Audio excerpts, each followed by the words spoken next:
Good morning everyone. Last lecture में हमने and करा था कंडक्शन के बारे में। लास्ट में हम पढ़ रहे थे और उसमें हमने ये जाना था कि कंडक्शन जो होता है वो विद इन मटेरियल ही होता है और with in material he heat का ट्रांसफ़र होता है या फिर इलेक्ट्रिसिटी का ट्रांसफ़र होता है। ठीक है, अब उसी चीज़ को आगे कुछ कंटिन्यू किया हुआ है। अगला टॉपिक दिया हुआ है conductors and insulators. Conductors and insulators क्या होते हैं? नाम जैसा कि सजेस्ट कर रहा है कि कंडक्शन से रिलेटेड अगर कोई टर्म है कंडक्टर, तो मतलब एक ऐसा कोई मटेरियल की बात कर रहा होगा जो कंडक्शन से रिलेटेड मतलब कंडक्शन को सपोर्ट करता होगा। और इंसुलेटर दिया हो तो उसका जस्ट कुछ अपोजिट ही करके होगा। ठीक है, तो कंडक्टर्स के बारे में कह रहा है कि conductors are materials which allow heat to pass through them easily. Example iron, aluminium, copper etcetera. तो कंडक्टर्स ऐसे मटेरियल्स को बोला जाता है जो कंडक्शन प्रोसेस को सपोर्ट करते हो। ठीक है, कंडक्शन प्रोसेस क्या था कि एक ऐसा प्रोसेस था जिसके अंदर हीट का ट्रांसफ़र हो रहा था विद इन मटेरियल।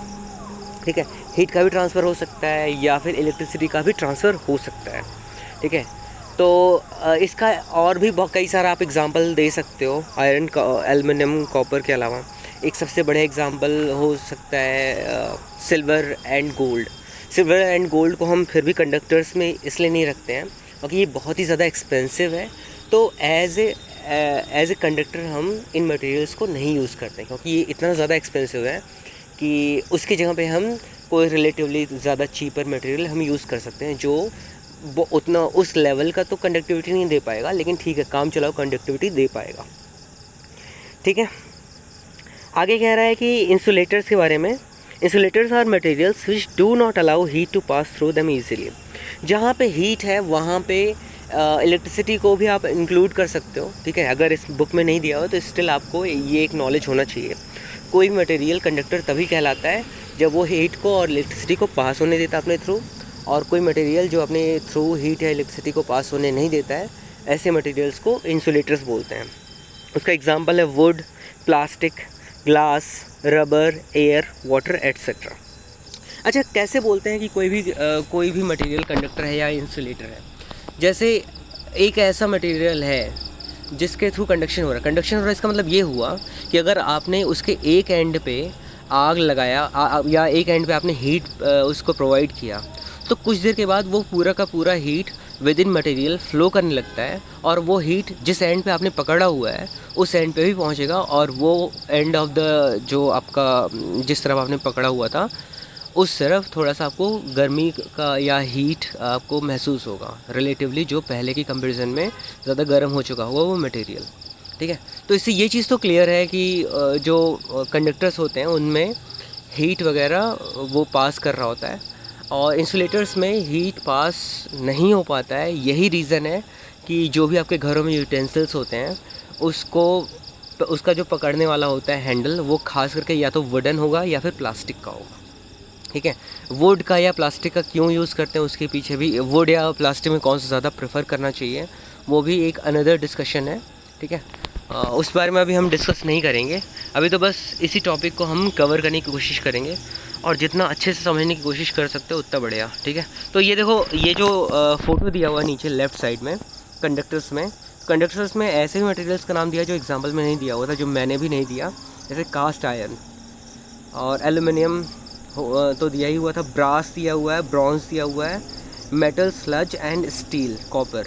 ठीक है, तो कॉपर तो सबसे अच्छे मटेरियल्स में आता है, कॉपर हुआ, एल्युमिनियम हुआ, ये सारे अच्छे कंडक्टर्स में आता है जिनका हम रेगुलरली यूज़ करते ही हैं।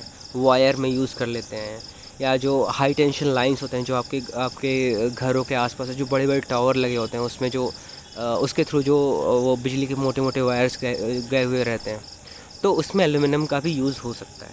ठीक है, अब उनकी जगह आप सोचो अगर सिल्वर यूज़ किया गया होता। सिल्वर इतना ज़्यादा एक्सपेंसिव, इतना ज़्यादा कॉस्टली है कि उसको एक तो वो लगा देते, बहुत ही अच्छा मटेरियल था, पता चलता कि अगले दिन चोरी हो गई, किसी ने कोई काट के लेके चला गया, वो इतना एक्सपेंसिव है, किसी ने उसको गला के कहीं बाज़ार में जाके बेच दिया, वो ज़्यादा फ्री का उसने चुराया और लूटना आसान हो जाएगा लोगों के लिए। ऐसा मान लो उनको पता हो कि कहीं से बिजली को कट आउट किया जा सकता है, बिजली कट आउट किया और जो है तार को काट दिया। चलो ये तो ऐसे फालतू की बातें हैं।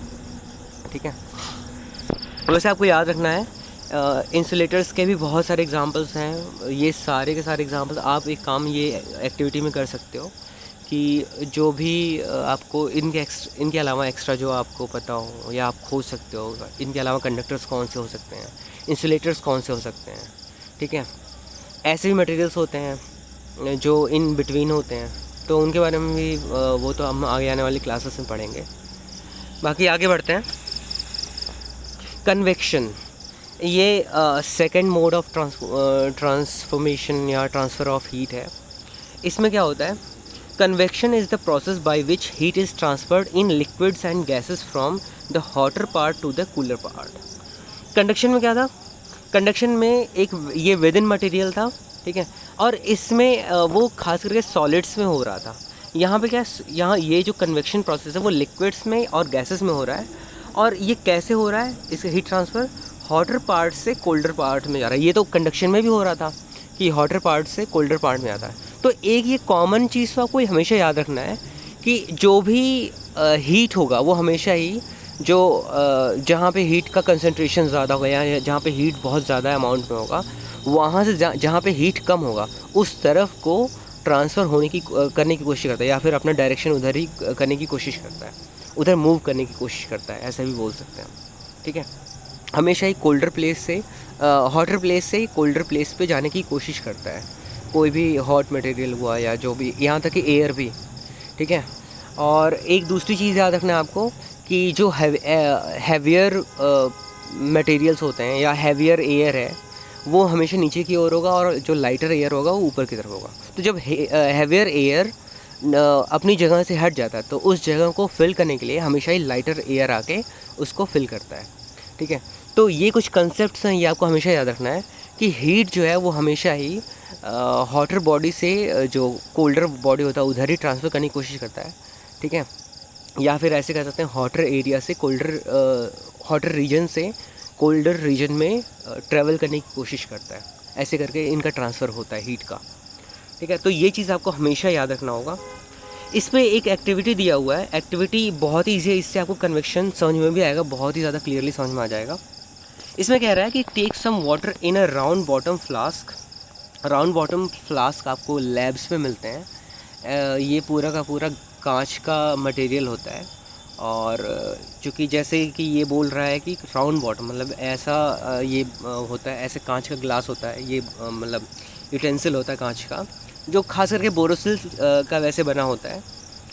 और ये राउंड बॉटम होता है, दो तरह के होते हैं, एक राउंड बॉटम होता है, एक फ्लैट बॉटम होता है। ये सारा कुछ आप जो है जब आपका लैब सेटअप हो चुका होगा उसके बाद आप ये देख सकोगे। Keep it on a tripod stand.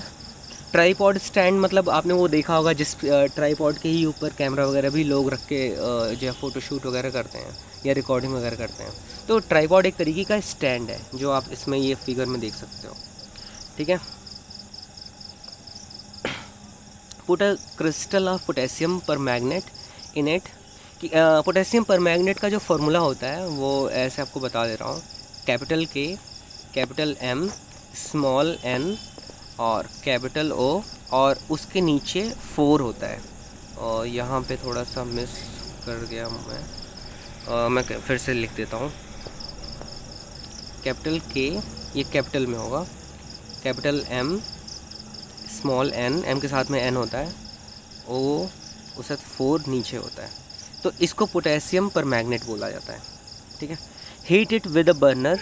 The water at the bottom becomes hot and dries up, and cold water from the top moves down. This water becomes hot and rises up, and cold water from the top moves down, and the process continues till all the water gets heated. This shows that heat is transferred by convection. अब देखो ये process के लिए KMnO4 की ही KMnO4 की वैसे यहाँ पे ज़रूरत नहीं है। आप एक काम करो, जैसे सॉस पैन होता है, सॉस पैन में क्या करो, आप पानी बॉईल करने के लिए डाल दो। तो जब बॉईल करने के लिए डाल दोगे तो क्या होगा कि जो बॉटम वाला पानी होगा, जो सबसे नीचे वाला पानी होगा, वो क्या करेगा, वो हीट के डायरेक्ट कांटेक्ट में होगा, हीट के सबसे ज़्यादा नज़दीक है। तो क्या होगा, वो सबसे पहले गर्म होगा। वो जैसे ही गर्म होगा, वो चूँकि अब जैसे ही कोई भी मटेरियल गर्म होता है तो वो हल्का हो जाता है। वो जैसे ही गर्म होगा, हल्का होगा, वो ऊपर की तरफ चला जाएगा। ऊपर की तरफ चला जाएगा तो जो वॉल पे था, जो पानी वॉल पे था, जैसे मान लो ये बर्तन है, मान लो ये बर्तन है, तो यहाँ पे इस जगह पे जो पानी होगा, जो इसके बॉटम पे पानी होगा, ये सारा का सारा पानी उठ के सरफेस पे चला जाएगा। और इस पानी की जगह लेने के लिए कहाँ से पानी आएगा? ये जो साइड में थे, जो वॉल के पास में पानी था, ये सारा नीचे की तरफ स्लाइड हो जाएगा और ये पानी भी गर्म होगा और ये वापस ऊपर उठ जाएगा। ये प्रोसेस कब तक चलता रहेगा? जब तक पूरा का पूरा पानी ना बॉयल हो जाए। जब पूरा का पूरा बॉयल हो जाएगा, फिर बॉइलिंग पॉइंट आ जाएगा। बॉइलिंग पॉइंट आ जाएगा तो उसके बाद वेपराइजेशन स्टार्ट हो जाएगा। वेपराइजेशन स्टार्ट हो जाएगा, उसके बाद जो है वो वेपर के फॉर्म में कन्वर्ट हो जाएगा। ठीक है, तो आई होप कन्वेक्शन आपको समझ में आया होगा कि कन्वेक्शन क्या होता है। हीट ट्रांसफ़र होता है लिक्विड मीडियम में या फिर गैसेस मीडियम में, और हमेशा ही जो हॉटर जो कंसंट्रेशन जहाँ पे हॉटर होगा, वहाँ से जो कोल्डर कंसंट्रेशन जिधर होगा उधर की तरफ मूव करने की कोशिश करता है। ठीक है, तो आई होप ये कंसेप्ट भी क्लियर हो गया होगा आपको कन्वेक्शन का। आगे बढ़ते हैं। कन्वेक्शन में क्या कर रहा है? The transfer of energy is a liquid और गैस, जो कि कंडक्शन में क्या था? एक सॉलिड था। When part of a gas और liquid is heated, the particle it is made up of move faster and spread out more. तो क्या वही सीधी सी बात है। देखो, कोई पार्टिकल जब हैवी होगा तो उसको जो मूव करने में थोड़ी सी मुश्किल होगी। अब कोई भी एक हैवी आदमी के बारे में बात कर लो, अगर उसको दौड़ना हो तो उसको दौड़ना काफ़ी ज़्यादा मुश्किल होगा। और वहीं पे एक पतला सा आदमी है जिसका वेट बहुत कम है, उसको जिधर दौड़ाना चाहो उधर दौड़ा लो। वो अगर फ्लेक्सिबल है, उसके हाथ पैर जिधर मोड़ना चाहो उधर मोड़ सकते हो, मतलब एक एक्सटेंट तक। ऐसे नहीं कि पूरा का पूरा तुमने ऐसे मोड़ दिया कि वो उसका हाथ ही टूट जाए। ठीक है, तो वैसे नहीं करना है। तो इससे आपको एक आइडिया लग गया होगा कि कोई भी चीज़ अगर हल्का है तो उसको मूव करने में आसानी होती है, उसकी रैंडमनेस ज़्यादा फ्रीक्वेंट हो जाती है, उसकी रैंडमनेस होने के चांसेस ज़्यादा हो जाते हैं। उसका आइडिया नहीं लग पाता है कि वो कहाँ जा रहा है, कहाँ नहीं जा रहा है, मतलब उसको प्लेस करना मुश्किल हो जाता है। ठीक है, तो चूँकि ये हल्के हो जाते हैं तो ऑब्वियसली इनकी स्पीड भी फास्ट हो जाएगी, और चूँकि ये इनका कंसंट्रेशन जो है बहुत कम है इन कंपेरिजन टू जो हॉटर एयर है हमारे एटमॉस्फेयर में, तो वो पूरे के पूरे एटमॉस्फेयर में स्प्रेड होने की कोशिश करता है। तो जितना ज़्यादा हॉट एयर होगा उतना ज़्यादा तेज़ी से वो स्प्रेड करने की कोशिश करता है। ठीक है, तो ये आपको आइडिया लग गया होगा, और आपको ये हमेशा याद रखना है कि कोई भी चीज़ अगर एयर पार्टिकल्स हो या कोई भी तरह के पार्टिकल्स हैं, उनको हीट मैंने दे दिया, हीट जैसे दे दिया वो लाइट वेट हो जाता है इन कंपेरिजन टू पहले की जो है स्टेट में। अगर वो नॉर्मल टेम्परेचर पर रहा होगा, उसको मैंने हीट दे दिया, तो वो हल्का होना ही होना है। जैसे ही हल्का होता है उसका रैंडमनेस बढ़ जाता है, उसकी मूवमेंट रिलेटिवली फ़ास्ट हो जाती है। सॉलिड के केस में भी ये हो सकता है, लेकिन सॉलिड के केस में इतना ज़्यादा भी फास्ट नहीं हो पाता है कि वो अपने मटेरियल को ही छोड़ के, अपनी बाउंड्री को ही तोड़ के बाहर निकल जाए। तो अपनी बाउंड्री को वो नहीं तोड़ पाता है। लेकिन बहुत ज़्यादा एक्सट्रीम हीट दे दिया है तो वो अपनी बाउंड्री को भी तोड़ के अलग हो सकता है। ठीक है, जैसे आप वेपर उसका देख लो, कैम्फर का एग्जांपल ले लो, कपूर का एग्जांपल। कपूर को आपने थोड़ा सा जलाया, जैसे जलाओगे आप वो वैसे उड़ जाता है, वो तो लिक्विड फॉर्म में भी कन्वर्ट नहीं हो पाता है। उसके जो पार्टिकल्स इतने ज़्यादा रैंडम है कह सकते हो, या फिर इतना ज़्यादा वीक है। ठीक है, तो इतना आपको क्लियर हो गया होगा सारा कुछ। अगला पॉइंट है, the moving particles bump into other particles causing them to move faster and spread out more. तो जितना ज़्यादा रैंडमनेस बढ़ेगा उतना ज़्यादा एक दूसरे से जो है टकराने के चांसेस होते हैं। ठीक है, अब जैसे कहीं पे भी रैंडमनेस, कहीं पे भी अगर मान लो रैंडमनेस नहीं है, हर जगह पे मान लो एक जगह है जहाँ पे लोग लाइन से जा रहे हैं, तो लाइन से जब जा रहे होंगे तो वहाँ पे एक दूसरे से टकराने के चांसेस कम होंगे। और वहीं पे एक ढेर सारी भीड़ है, एक मेला कहीं लगा हुआ है, और वहाँ पे कोई अगर नहीं देख रहा है एक दूसरे की तरफ, अगर बहुत ज़्यादा ध्यान नहीं दे रहा है, तो एक दूसरे से टकराने के चांसेस बहुत ज़्यादा हो जाते हैं। वही अगर मान लो एक लाइन से चल रहे होते हैं, एक दूसरे की तरफ नहीं भी देख रहे होते, तो भी टकराने के चांसेस बहुत कम होते हैं। तो रैंडमनेस जितना ज़्यादा होगा, टकराने के चांसेस उतने ज़्यादा होंगे। जितना ज़्यादा टकराएंगे उतना ही ज़्यादा उनका स्प्रेड आउट करने के चांसेस भी बढ़ेंगे। ठीक है, तो इनफ अबाउट कन्वेक्शन। आज के लिए इतना मुझे लगता है बहुत ज़्यादा है। बाकी हम नेक्स्ट लेक्चर में कंटिन्यू करेंगे। तब तक के लिए थैंक यू।